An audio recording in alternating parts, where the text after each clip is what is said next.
You want the good news or the bad news first? The bad news, right? Always start with the bad. Well, aliens aren't real, my friends. So all you Star Wars and NASA fans out there, sorry to be the one to break it to you. Now for the good news. Aliens aren't real because we've been lied to about who we are and where we are.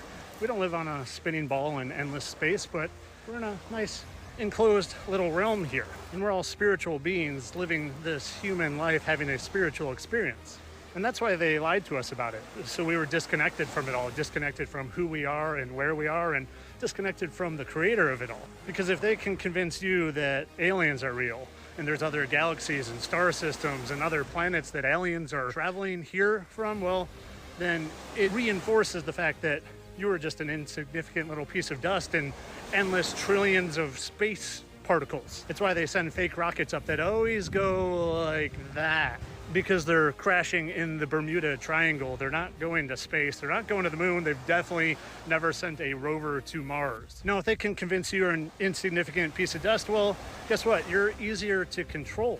Because if you knew you were a spiritual being with unlimited spiritual powers and potential and manifestation capabilities, well, then you wouldn't listen to them. You wouldn't listen when they say, take this in your arm. You wouldn't listen when they say, pay your taxes. You wouldn't listen when they say, go vote for the lesser of two evils. Do you know why it's called right and left wing? Because it's two wings of the same evil bird. You don't actually vote. They're not electing. They've selected years ago. It's spiritual warfare. And if you think that they're actually releasing real information about UFOs and aliens, well, then you're losing the spiritual battle, my friends. They have you exactly where they want you.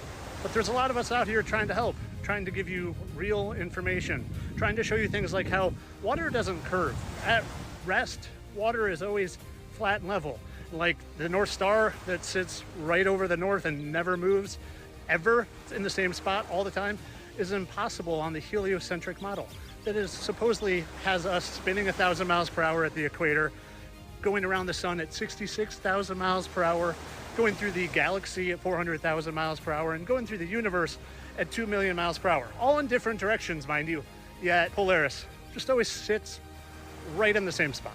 And speaking of Polaris, have you actually ever looked at what a star looks like with your own eyes through a telescope, through a P1000 camera? Looks a lot different than they tell you.